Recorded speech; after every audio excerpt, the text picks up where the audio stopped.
Assalamualaikum, selamat datang di channel Camai Studio. Bagaimana kabarnya teman-teman? Semoga kalian semua dalam keadaan baik-baik saja. Terima kasih kepada teman-teman yang selalu setia mendengarkan cerita horor atau cerita mistis, cerita pendek di channel Camai Studio. Mimin doakan semoga dirinya selalu dijaga kesehatannya, dilancarkan rezekinya, dan dimudahkan segala urusannya.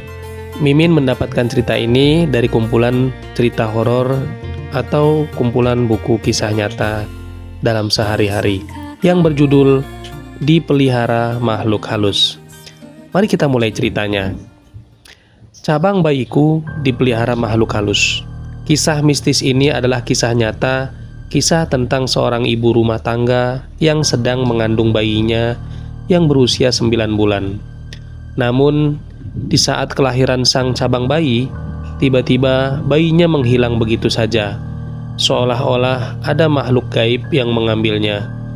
Anehnya, bayi yang menghilang tersebut kembali ke rahim ibunya 10 tahun kemudian. Mustahil dan tak masuk akal ini memang. Namun, kisah mistis ini benar-benar terjadi di daerah Bekasi, Jawa Barat. Dan cerita ini pun tak diberitakan di media massa manapun, hanya kerabat dan sahabat dekat yang mengetahuinya. Dan salah satu keluarganya ialah teman dekat si penulis sendiri. Berikut ini kisah lengkapnya. Cita-cita untuk membentuk keluarga yang bahagia tercapai sudah dengan dikandungnya janin yang ada dalam kandungan sang istri. Sungguh ini suatu kebahagiaan yang teramat besar bagi Hendra, pria yang selama ini begitu merindukan kehadiran seorang anak. Jaga kandunganmu, Mah. Jangan kerja yang berat-berat, biar Bibi Arum yang mengerjakan semua pekerjaan rumah. Apalagi mengingat usia kandunganmu mendekati 9 bulan, pesan Hendra, sang suami dengan penuh kasih sayang. Tentu saranmu pasti kuperhatikan, Mas, ujar Nengsih penuh kemanjaan. Namun wajah Nengsih kemudian berubah muram. Sepertinya ada sesuatu yang mengganggu pikirannya. Ada apa, Mah? Sepertinya kau menyembunyikan sesuatu. Katakan saja, aku tak akan marah, bujuk Hendra. Begini, semalam aku bermimpi aneh. Mimpi namun seperti nyata saja. Aku didatangi seorang kakek berjenggot dan berjubah putih. Lalu dia mengatakan akan mengambil anak kita untuk sementara waktu, hingga suatu saat nanti akan dikembalikan kembali. Aku takut, Mas. Mimpi itu akan menjadi kenyataan, Mas, papar Nengsih dengan mimik yang berubah tegang. Nengsih istriku, mimpi itu hanyalah bunga tidur. Tak usah kau pikirkan, sebab mana mungkin mimpi bisa menjadi kenyataan. Jangan sampai mimpi itu mengganggu pikiran dan kesehatanmu.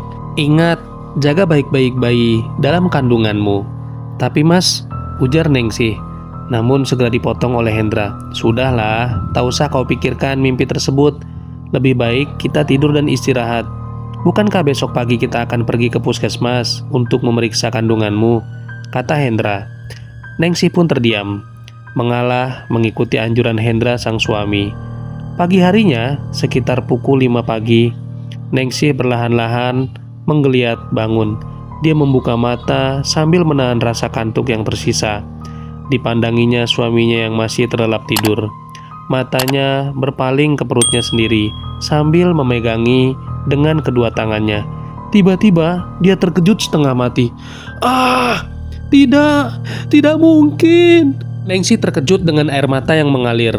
Ketika itu Nengsih melihat perutnya sudah kempes seperti layaknya orang tidak hamil. Itulah yang rupanya membuat Nengsih histeris, terkejut, teriak. Hendra yang mendengarkan teriakan istrinya spontan bangun. Nengsih, ada apa? Tanya Hendra dengan cemas. Mas, perutku tiba-tiba mengecil. Anak kita menghilang, Mas. Gelagapan Nengsih dengan air mata yang terus mengalir. Hendra menatap perut istrinya. Dia sendiri terbelalak heran, seakan tak percaya melihat apa yang terjadi dengan istrinya yang ada di depan matanya. Sambil menahan rasa bingung, dia bertanya kepada istrinya, Nengsih, mengapa ini terjadi? Pertanyaan yang bodoh, sebab sang istri pun tak pernah tahu apa yang telah terjadi sebenarnya.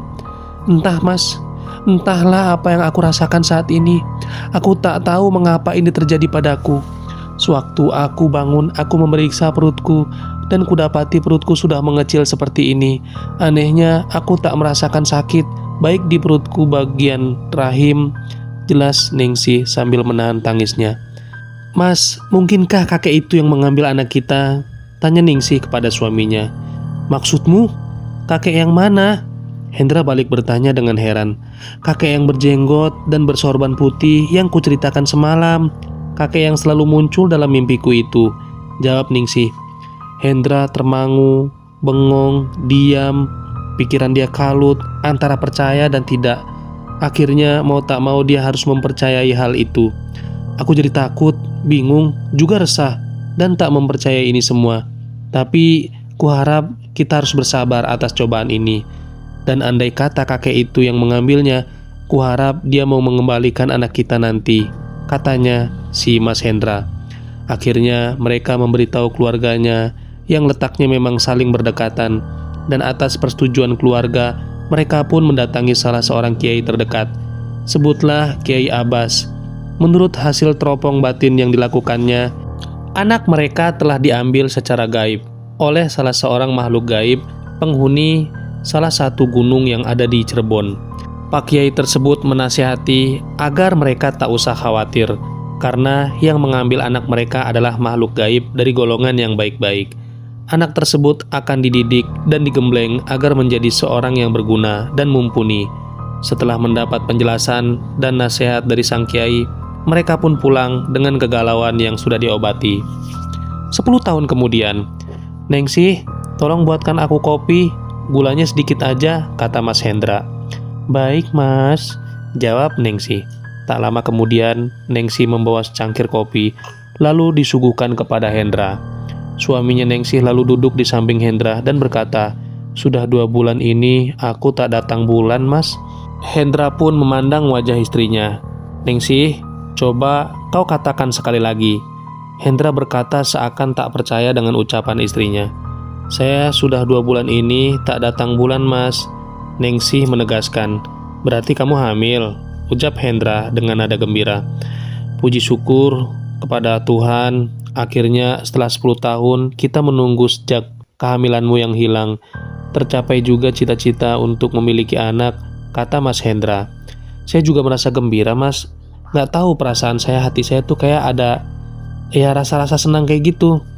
Ya mungkin kita harus bersyukur atas karunia Tuhan yang Allah berikan kepada kita selama ini. Tapi ada yang mengganjal hati saya mas, tentang kakek berjenggot itu. Mungkin mas masih ingat 10 tahun yang lalu, sewaktu saya hamil dan tiba-tiba anak kita yang masih di kandungan hilang secara gaib, yang ternyata diambil oleh kakek itu. Semalam dia mendatangi saya lagi melalui mimpi dan dia berkata bahwa anak yang saya kandung yang ada di perut ini sebenarnya adalah anak yang 10 tahun lalu diambilnya. Dan selama 10 tahun dia mengajarinya dengan ilmu lahir batin. Kakek itu juga mengatakan anak kita dididik di salah satu gunung yang ada di Cirebon. Wanita kuning langsat itu melanjutkan, apa mungkin anak yang aku kandung saat ini adalah anak kita yang terdahulu, yang selama 10 tahun lalu menghilang? Iya, dalam mimpiku kakek berjenggot tersebut mengatakan agar kita tak usah bingung dengan fenomena gaib ini, karena semua itu bisa terjadi atas izin Allah Subhanahu wa Ta'ala. Dia juga berpesan agar anak ini dirawat dengan baik-baik. Hendra tertunduk seakan mengingat kembali kejadian 10 tahun yang lalu. Sudahlah, apapun yang terjadi kita harus bersyukur kepada Allah, dan kita harus merawat anak kita dengan baik agar menjadi anak yang soleh, katanya mencoba menutupi kegelisahan hatinya. 9 bulan pun telah berlalu. Kemudian lahirlah anak dari pasangan Hendra dan Ningsih. Mereka pun tentu sangat berbahagia. Memang aneh, semenjak kelahiran anak itu seolah selalu membawa keberuntungan bagi orang tuanya. Kehidupan mereka semakin membaik dan membawa berkah. Anak itu mereka namai Sukmajaya. Kelak anak itu di masa yang akan datang akan menjadi orang yang mumpuni, sebagaimana yang dikatakan kakek berjenggot putih yang berasal dari puncak gunung Cirebon itu. Cerita ini berdasarkan kisah nyata yang diceritakan oleh paman Sukmajaya sendiri, yaitu Pak Tarsum. Itulah pengalaman yang penulis dapatkan dari narasumbernya langsung. Mudah-mudahan cerita ini menjadi pelajaran buat teman-teman. Terima kasih kepada teman-teman yang mendengarkan cerita ini sampai selesai. Dan yang baru bergabung jangan lupa like, subscribe, dan share. Sekian dari saya. Wassalamualaikum warahmatullahi wabarakatuh. Dadah.